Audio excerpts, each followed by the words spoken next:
हरिओम मंडळी.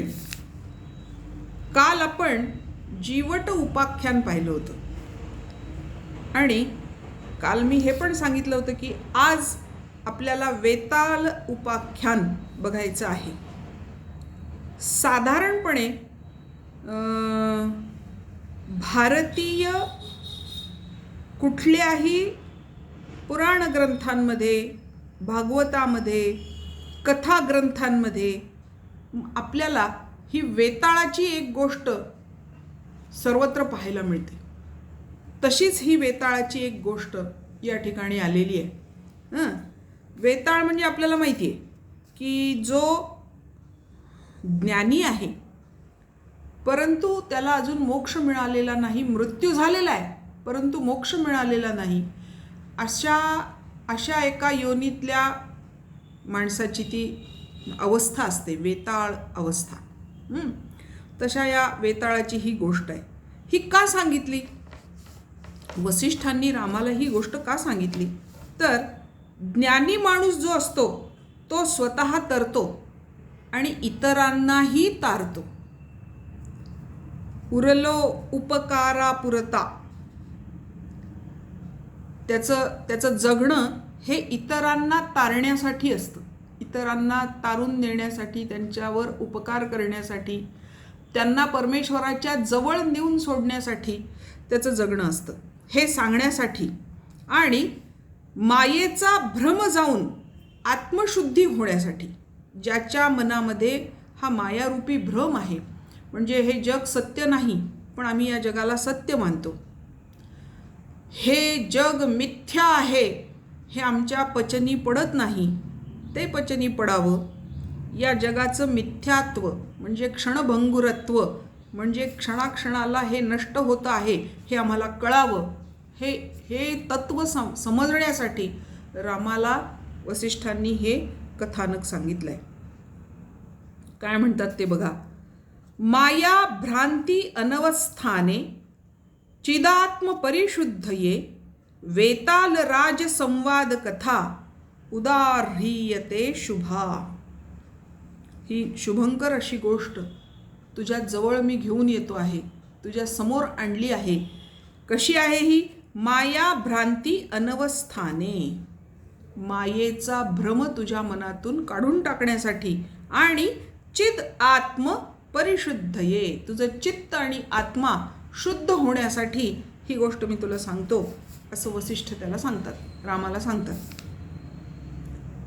विंध्य पर्वताजवळच्या एका प्रचंड मोठ्या अरण्यामध्ये एक अतिशय धिप्पाड देह असलेला आणि गर्विष्ठ असलेला, अत्यंत गर्व ज्याला झालेला आहे आपल्या ज्ञानाचा, असा एक वेताळ त्या अरण्यामध्ये राहत होता.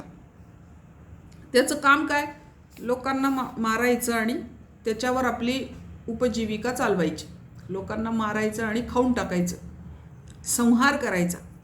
सगळ्या संहारासाठीच तो तिथे राहिलेला असतो. कालांतराने असे सगळे लोक खात खात खात खात तिथले सगळे संहार होऊन जातो, सगळे लोक संपून जातात. पण हा लोकांना खात असताना त्याचा एक नियम आहे, स्वतःचा नियम असा आहे की तो निरपराध माणसाला खात नाही. ही एक गोष्ट. आणि दुसरी महत्त्वाची गोष्ट, निमित्ताशिवाय तो कुणाला मारत नाही. म्हणजे त्याला भूक लागल्याशिवाय तो कुणाला मारत नाही. असा तो नीतिमत्तेने वागणारा होता. गर्विष्ठ होता, धिप्पाड होता, खादाड होता, संहार करणारा होता. पण त्यालाही त्यांनी नियम लावला होता की निरपराधाला मारायचं नाही आणि निमित्ता वाचून कुणाची हत्या करायची नाही. असं करत करत त्या वनातून तो निघतो, कारण तिथे असे अपराधी माणसं आणि हे संपून जातात सगळे, त्यांचा संहार होतो आणि मग आता त्याला खायला काही राहत नाही, म्हणून तो तिथून निघतो. अत्यंत भुकेने व्याकुळ झालेला असतो, रस्त्याने चालत असतो.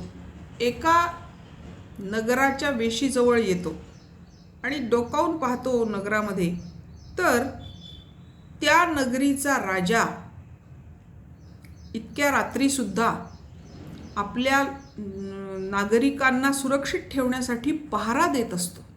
राजा स्वतः पहारा देत असतो, हे तो पाहतो.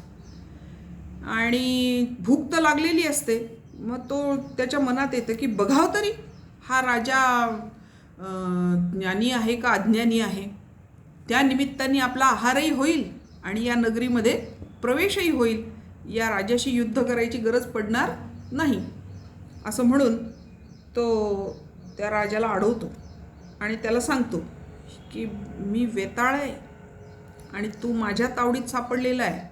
आता तुझी सुटका नाही, तुला मी मारणार आणि खाणार. ही एक गोष्ट. आणि दुसरी गोष्ट, तू राजा आहे, त्याच्यामुळे जो याचक तुझ्याकडे येईल त्याची याचना पूर्ण करणं हे तुझं काम आहे. आणि मला भूक लागलेली आहे, त्याच्यामुळे आता अशीन तशी कोणत्याच दृष्टीने तुझी माझ्यापासून काही सुटका नाही, असं तो वेताळ म्हणतो. मग राजा म्हणतो ठीक आहे, पण तू सुद्धा एक लक्षात ठेव, तू जर मला अन्यायाने खाशील, अन्यायाने मारू पाहशील, तर तुझ्या डोक्याचे 1000 तुकडे होऊन पडतील. हे तू पण लक्षात ठेव. कसे दोघं एक परस्परांना भारी मिळाले दोन्ही माणसं. वेताळ त्याला सोडायला तयार नाही आणि राजा म्हणतो की तू असं मला काही मारू शकणार नाहीस, त्याच्यामुळे अन्यायाने तर तू मला खाऊ शकणार नाहीस, न्यायपूर्ण मार्गाने खाशील तरच तुला मी मिळू शकतो. मग वेताळ म्हणतो की ठीक आहे, माझा न्याय असा आहे की माझ्या प्रश्नांची तू समाधानकारक उत्तर दे. ती जर तू देऊ शकलास तर मी तुला खाणार नाही. हा खरा न्याय आहे माझ्या दृष्टीने, असं तो वेताळ राजाला सांगतो. राजा क्षणभर विचार करतो की ठीक आहे, याच्या न्यायाने का होईना. तो म्हणतो विचार, तुला काय विचारायचं आहे ते विचार. आणि मग एक एक करून तो वेताळ त्या राजाला 6 प्रश्न विचारतो. ती प्रश्नोत्तरी जी आहे ती सगळी तत्त्वज्ञानात्मक आहे, हे आपल्याला माहितीच असतं. कारण तो वेताळ ज्ञानी आहे, त्याला ती खुमखुमी आहे, त्याला गर्व आहे की सगळ्यात जास्त ज्ञान मला झालेलं आहे म्हणून. आणि त्याच्यामुळे तो सगळे तत्त्वज्ञानावर आधारित असणारे प्रश्न राजाला विचारतो. कारण त्याला हे पारखून घ्यायचं आहे की राजा ज्ञानी आहे का नाही. आणि तो ज्ञानी नसेल तर त्याला खायचं आहे, अज्ञानी असेल तर त्याला खायचं आहे, असं त्याने ठरवलेलं आहे. म्हणून तो पहिला प्रश्न विचारतो. प्रश्न नीट ऐका, थोडे किचकट प्रश्न आहेत, परंतु नीट ऐकले तर कळतात. प्रश्न असा आहे, कोणत्या सूर्यकिरणामध्ये सूर्यकिरणामधील परमाणू ही ब्रह्मांड आहेत. आता ही कल्पना कळण्यासाठी थोडंसं सांगते. आपल्या घरात सूर्यकिरणाची एक तिरीप आली तर आपल्याला त्याच्यामध्ये बारीक बारीक बारीक बारीक कण फिरताना दिसतात. काही रंगीत, काही सरळ साधे उन्हाच्या रंगाचे असे दिसतात. ते त्याच्यामधले परमाणू असतात, त्या सूर्यकिरणांमधले. प्रश्न असा विचारला, कोणत्या मधील परमाणू ही ब्रह्मांडे असतात. म्हणजे कोणत्या सूर्याच्या किरणांमध्ये हे परमाणुरूपी ब्रह्मांड समावलेले असतात, असा त्यांनी प्रश्न विचारला. राजाने लगेच उत्तर दिलं, त्वरित, कारण राजा ज्ञानी होता. तो म्हणाला,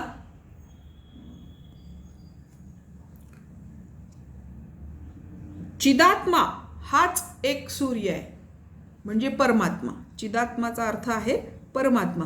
हाच एक सूर्य आहे, तो स्वतः प्रकाशमान आहे, त्याचं तेज अतिशय तीव्र आहे आणि त्या सूर्याच्या किरणांमध्ये अनेक ब्रह्मांड निर्माण होतात आणि त्या अनेक ब्रह्मांडांची माणसाला अनुभूती पण येते. जसं घरात आलेल्या सूर्यकिरणाच्या एका तिरिपीमध्ये अनेक परमाणू असतात, ते अनेक परमाणू म्हणजे अनेक ब्रह्मांड आहेत, असं तत्त्वज्ञान मानतं. तसंच या परमात्मारूपी सूर्याच्या तेजाच्या प्रकाशामध्ये, त्या तेजाच्या किरणांमध्ये अनेक ब्रह्मांड निर्माण होतात आणि ती अनुभवाला सुद्धा येतात, असं राजा त्याला उत्तर देतो. त्या वेताळालाही छान वाटतं, बरं वाटतं. लगेच तो दुसरा प्रश्न विचारतो, कोणत्या वायूमध्ये महाआकाशरूपी रेणू उडतात? असा कोणता वायू आहे ज्याच्यामध्ये धूळ, रेणू म्हणजे बारीक बारीक कण, धुळीचे कण उडत असतात? असं कोणता वायू आहे? मग राजा उत्तर देतो, काळ, आकाश, वायू आणि चिदाभास या सर्व सत्ता परमात्मरूपी वायूमध्ये चंचल धुळी कणांप्रमाणे उडत असतात किंवा स्फुरण पावतात. आता हे थोडंसं उलगडून सांगते. पहिला त्यांनी सांगितला परमात्मा हा सूर्य. आता दुसऱ्या वेळेस तो सांगतो की परमात्मा रूपी वायू, परमात्मा रूपीच एक असा वायू आहे ज्या वायूमध्ये हे काळ, आकाश, वायू आणि चिदाभास नावाचे परमाणू धुळी कणांप्रमाणे उडत असतात, फिरत असतात. मग त्याला त्यांनी खाली उदाहरण दिलं की कशाप्रमाणे? ज्याप्रमाणे पुष्प आपल्या ठायी सुगंध धारण करतो त्याप्रमाणे. फुलाच्या अणुरेणूमध्ये सुगंध आहे, फूल सुगंधाने ओतप्रोत भरलेलं आहे. तसं हे परमात्मारूपी वायू, हा परमात्मारूपी वायू या काल, आकाश, वायू, चिदाभास या अशा प्रकारच्या परमाणूंनी ओतप्रोत भरलेला आहे, असं तो राजा सांगतो. तिसरा प्रश्न, एका स्वप्नातून दुसऱ्या हजारो स्वप्नात जाणारा तरीही स्वतःचं अत्यंत प्रकाशमय स्वच्छ स्वरूप सोडत नाही असा कोण? अनेक स्वप्नांमध्ये तो जातो, एकातून दुसऱ्या, दुसऱ्यातून तिसऱ्या, तिसऱ्यातून चौथ्या, अशा हजारो स्वप्नात तो फिरतो, पण स्वतःचं तेजस्वी, प्रकाशमान, स्वच्छ असं स्वरूप तो सोडत नाही. असा कोण आहे? राजा लगेच उत्तर देतो त्वरित, जगदरूपी महास्वप्नामध्ये ब्रह्मरूपी जीव पुढच्या स्वप्नात एका जन्मातून दुसऱ्या जन्मात जातो, मात्र तो आपले प्रकाशमय, स्वच्छ, शांत, निर्विकार रूप सोडत नाही. सोप्या भाषेत सांगायचं झालं तर हा परमतत्वाचा अंश जो आत्मा, हा जीवामध्ये, जीवरूपानी देहामध्ये, अनेक देहांमध्ये, अनेक योनींमध्ये जन्म घेतो, पण त्याचं स्वतःचं प्रकाशमय, तेजस्वी, स्वच्छ, शांत, निर्विकार असं जे रूप आहे ते तो काही सोडत नाही. ते जसंच्या तसं कायम राहतं. असा तो आत्मा किंवा जीवात्मा ज्याला म्हणू तो आहे. वेताळाला बरं वाटतं.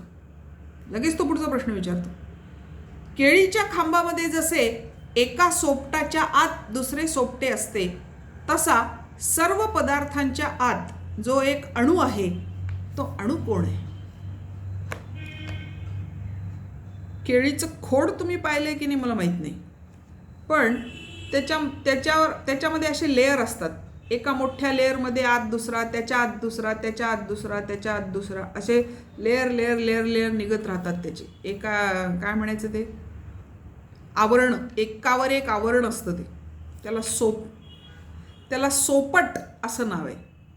तर असं एका सोपटात दुसरं, दुसऱ्यात तिसरं असे ते सोपटं गुंडाळलेले असतात.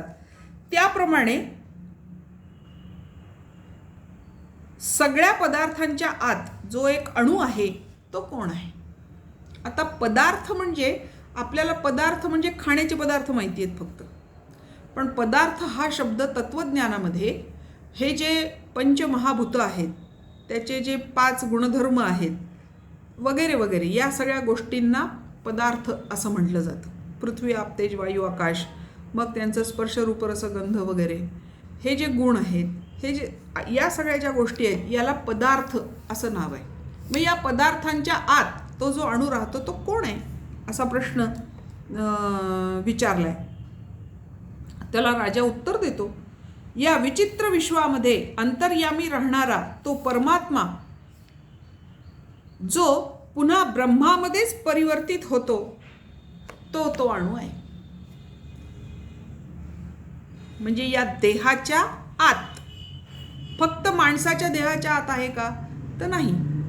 चर आणि अचर अशा संपूर्ण सृष्टीमध्ये जेवढे देह आहेत त्या प्रत्येक देहाच्या आत राहणारा जो आहे तो परमात्माच आहे. आणि जेव्हा देहपात होतो तेव्हा तो परमात्मा परत त्याच्या स्वतःच्या स्वरूपाला जाऊन मिळतो. तर हा सोपटाच्या आत राहणारा जो परमाणू आहे, अणू आहे, तो स्वतः तो परमात्माच आहे, परमतत्वच आहे. मग 5वा प्रश्न विचारतो वेताळ. ज्या अणुपुढे ब्रह्मांड, आकाश, भुवने, सूर्यमंडळ, मेरू पर्वत हे परमाणुवत आहेत, तरीही तो आपले अणुत्व सोडत नाही, असा कोण? म्हणजे ज्याच्या समोर या सगळ्या मोठ्या मोठ्या गोष्टी एका बारीकशा कणा एवढ्या दिसतात, तरीही तो त्याचं अणुतत्व सोडत नाही, असा कोण? अर्थातच राजा त्याला उत्तर देतो, अणुरणिया थोकडा तुका आकाशाये वढा. अणुपेक्षाही थोकडा म्हणजे बारीक आणि आकाशापेक्षाही मोठा असा कोण आहे? तर तो परमात्माच आहे, परमतत्वच आहे. राजा इतकं छान उत्तर देतो, इंद्रिय गोचर नसलेल्या सूक्ष्मातिसूक्ष्म अशा तरीही विभू असणारा असा जो परमात्मा आहे तो आपलं अणुत्व सोडत नाही. म्हणजेच तो आपल्या डोळ्यांना दिसत नाही, कानाला ऐकू येत नाही, नाकाला गंध येत नाही, जिभेला चव कळत नाही, त्वचेला स्पर्श कळत नाही, कोणत्याही इंद्रियांनी त्याचा अनुभव घेता येत नाही. म्हणून त्याला म्हटलंय इंद्रियातीत. आणि म्हणून तो कसा आहे?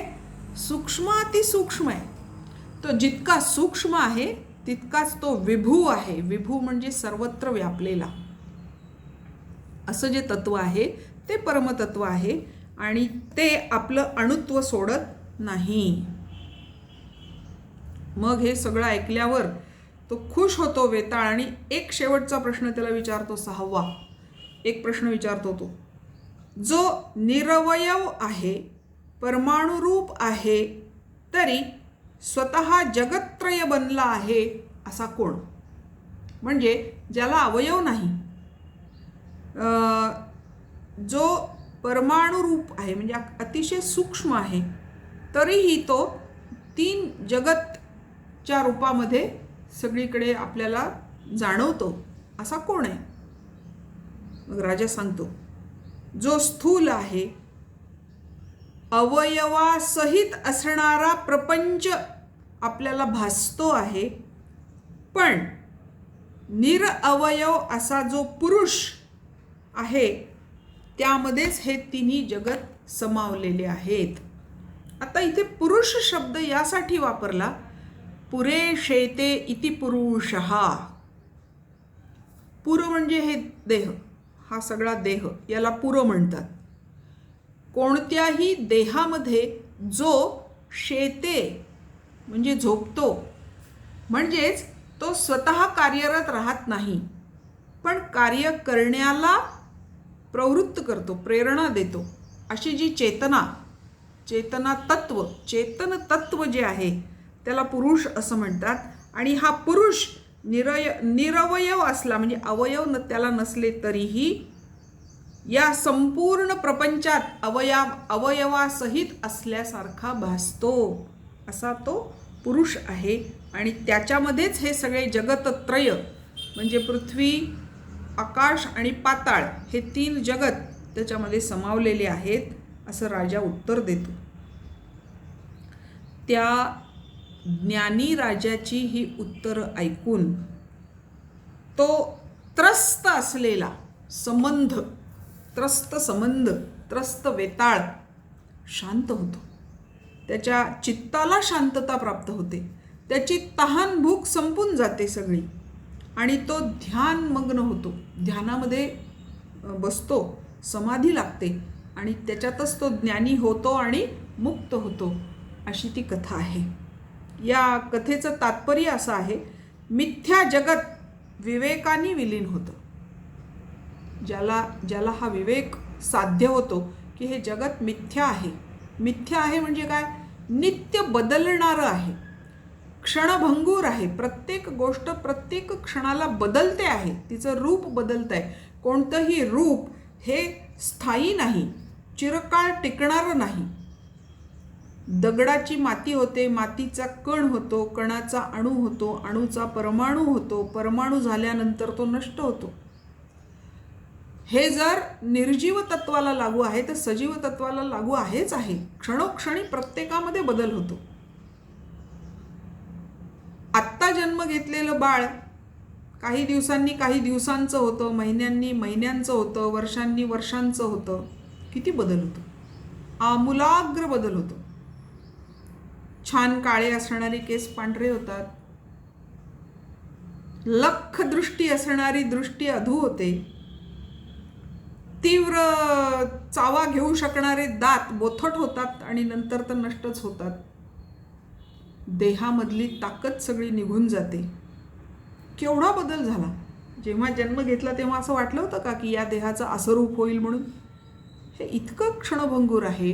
हा विवेक जेव्हा मनामध्ये जागा होतो तेव्हा माणसाचं अज्ञान दूर होतं आणि नंतर शिल्लक राहतं ते परमपद असतं. त्या परमपदाचा आनंद ज्याला घेता येतो तो खरा आनंदी किंवा तो खरा सुखी. आणि असा सुखी माणूस, असा आनंदी माणूस, असा ज्ञानी माणूस दुसऱ्याला सुद्धा ज्ञान देतो आणि मुक्ती देतो. जसं या ज्ञानी राजाच्या प्रश्नांमुळे या वेताळाला सुद्धा मुक्ती मिळाली आणि तो मुक्त झाला. इथे ही गोष्ट संपते. आज आपण इथे थांबणार आहोत. उद्या आणखी यापेक्षा इंटरेस्टिंग गोष्टीकडे आपण वळणार आहोत. आज मात्र इथेच थांबणार आहोत. हरिओम.